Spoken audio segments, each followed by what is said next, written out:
What's up guys, Kyle here again and welcome back to another episode of FAQ'N Friday, the show where I answer all of your burning gear questions. Last week I started off the episode by mentioning my band Bushido Code's new album dropping, and honestly guys, the response has been absolutely amazing. Huge thanks to all you guys who are subscribers or viewers of my channel who went and checked it out or pre-ordered the CD. A lot of the comments actually in my FAQ video last week were centered around people's reception to the album or mentioning that they had pre-ordered some stuff and things had started showing up. So really grateful for all of the positive feedback and all of you guys supporting my band and everything on top of supporting the channel. Like honestly, that's huge to me and it's gratefully appreciated. The album is doing really well so far. We just got notified by the label that it charted on Apple Music. I haven't had an iPhone in 10 years, so I don't really know how Apple Music even works these days, but I assume that it's kind of a big deal if your band charts on Apple Music, so that's awesome. We also charted on an app called DEEZER, which I think is like the French or Canadian Spotify, or both, something like that. But anyways, we charted high there. We made it onto a number of curated playlists on Spotify that are kind of a big deal. So yeah, honestly, just huge response to the album so far. I'm super pumped that you guys are into it. Everybody's been giving me such positive feedback and I really appreciate everybody supporting the band on top of supporting the channel. Like I said, means a lot to me. So thank you guys very much. So without further ado, we will jump into the questions for this week. And the first question in the comments of the video is actually from my man, Danny Eichelberger, who asks, give us a rundown. I guess that's not really a question. That's a demand. Danny's demand was that I give you guys a rundown on all the guitars and amps used on the new album. I actually want to do a video based on this here in the near future where I kind of go over the signal chain with Derrick, my other guitarist, for Bushido Code, probably within the next week or so. We've actually already discussed the idea because a lot of people have been asking us what we used. So I figured it'd be cool if we gave you an actual visual. So I figured it would be cool if we gave you an actual visual It's been a long week. I figured it would be cool if we gave you guys an actual visual representation of everything we used. We'll actually have everything that we took to the studio with us in the video and we'll run through it step by step with you guys. But for now, I'll just give you a verbal rundown of what we used. On Derrick's side, he used a Splon quick rod with KT88 power tubes as his kind of bass tone. That's kind of what everything was centered around. And he put that into his Splon 4x12 cabinet, which has eminent speakers, which I believe he has the Wizard and the Man-O-War combination in that cab. So that is the main tone that you hear on Derrick's side, which is the left side of the album. He also used a Chariotone Chupacabra 50, which is the amp that you guys saw on my channel way back pretty much when I started, maybe a month into the channel. That was the amp that was used on the album. He put that through my Splon 4x12 cab. As far as the signal chain up front, for him, he used his KHDK Ghoul Screamer and nothing else really. All the effects, Derrick's a big effects guy and he has a killer pedal board. I'll let him run over it in the video, but he actually didn't end up using any of those effects. All those effects that are on the guitars are studio effects that Shane from Cerebral Audio used in post-processing, like on his leads and everything like that. So I wish I could tell you guys like what the actual effects used were. Maybe I can hit up Shane because Shane and I still talk frequently and I'm actually going to link his studio down in the description of this video because that dude does absolutely fantastic work for killer prices and he's just an absolute pleasure to deal with. So I'll put his link down below. Yeah, I'm not exactly sure what effects plugins were used on Derrick's lead tone,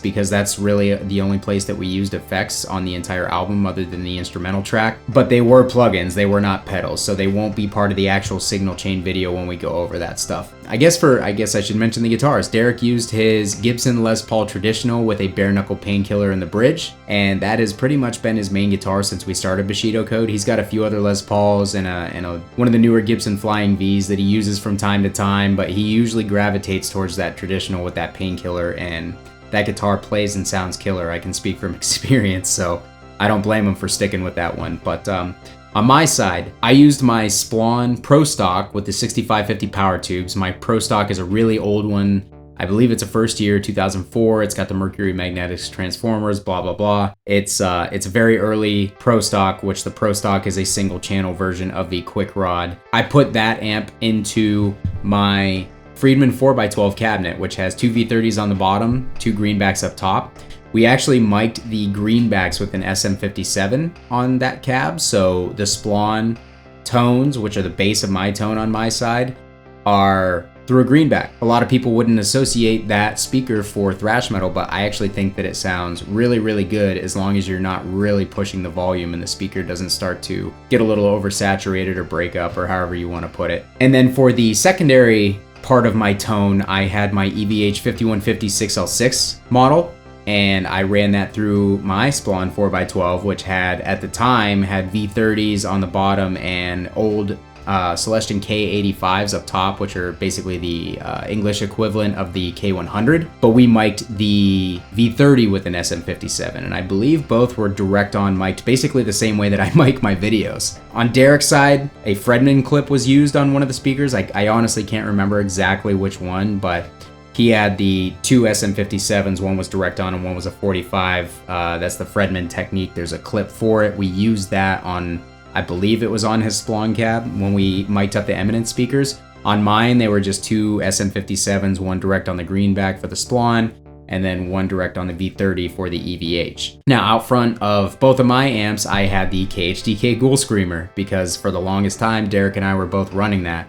I probably would still be running that drive now if it wasn't for the Deadweald Duality kind of taking its place.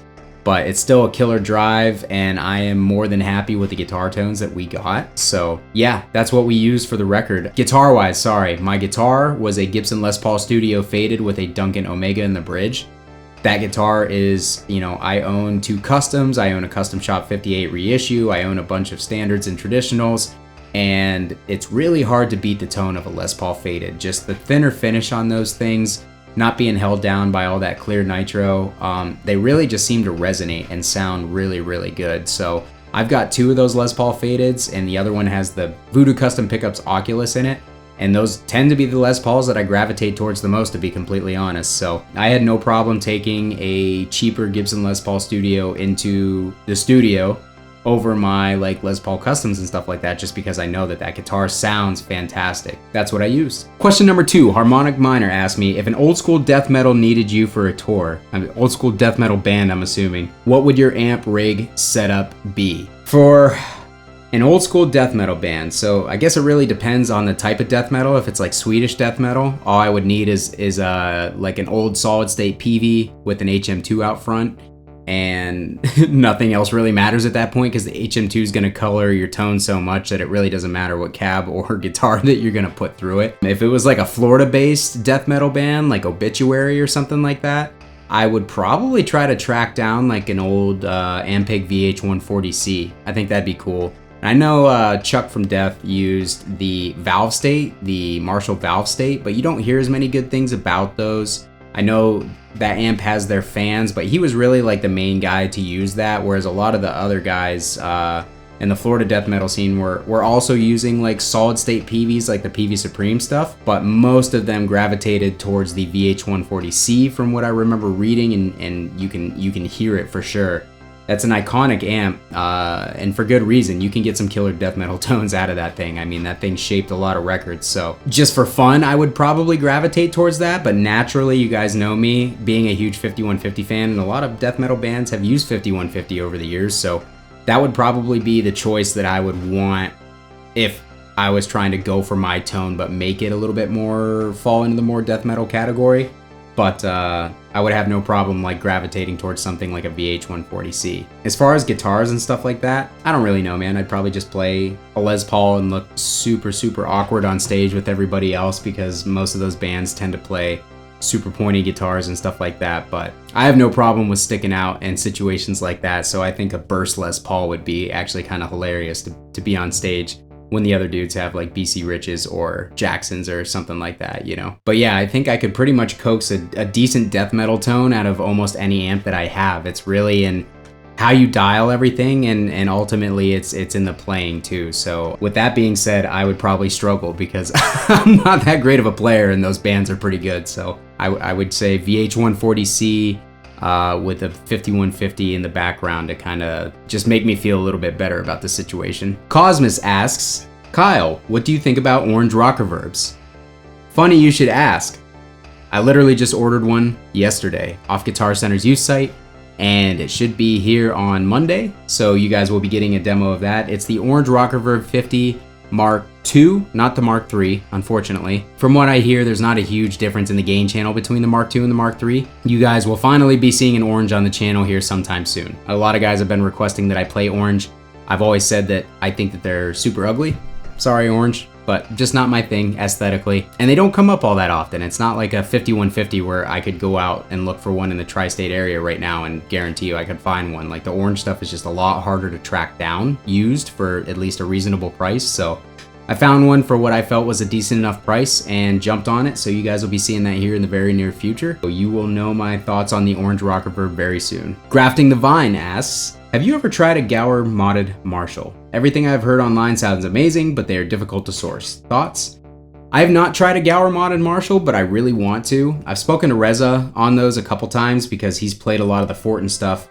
And a lot of the Gower mods are essentially based on FAQ'N mods because Dan Gower and FAQ'N collaborated, and I believe that FAQ'N provided his mods to Gower and then Gower kind of tweaked them to his specs. I could be wrong on that, but I'm pretty sure that that's how it goes. From what I've heard, the Gower stuff is a little bit more open and a little bit more natural and organic sounding, whereas the FAQ'N stuff is more compressed and more modern, but I mean, they're essentially based off the same exact mods, with slight tweaks for Gower's ear and for his taste. But it sounds like it would appeal to me a little bit more than the FAQ'N stuff. I've noticed the FAQ'N stuff just is kind of compressed for my tastes, and I haven't really gelled with any of the FAQ'N amps that I've played or heard. Not knocking them, I'm just saying I just don't think that his ear and my ear are the same in what we're looking for. And there's absolutely nothing wrong with that, but it sounds like the Gower stuff being tweaked to be a little bit more open and kind of maybe stay a little bit more true to the original Marshall voicing would fit me a lot better. So I'm gonna try and find some Gower stuff here in the future, but the prices on the Gower modded Marshalls are astronomical, and a lot of that has to do with him being in the UK and having to ship your amp over to the UK and then to get it back to the States.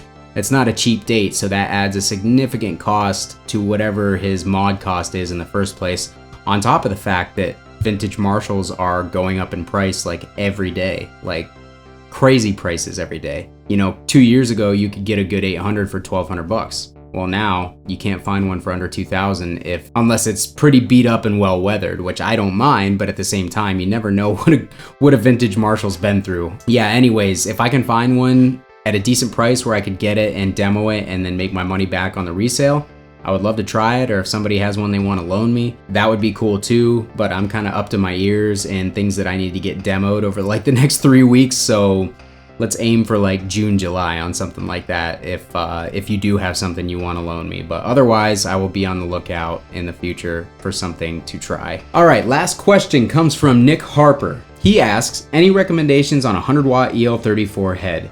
I got my first tube amp, a PV5150, a couple years ago and would love to have more options, especially for that awesome 80s thrash sound. I have a bunch of recommendations. It really depends on your price range though. First and foremost, if you're asking me for a 100 watt EL34 amp and you're not giving me a budget, I'm going to tell you to get a Splon quick rod or derivative of the quick rod every time, just because for me, that is the pinnacle of the hot rodded Marshall tone.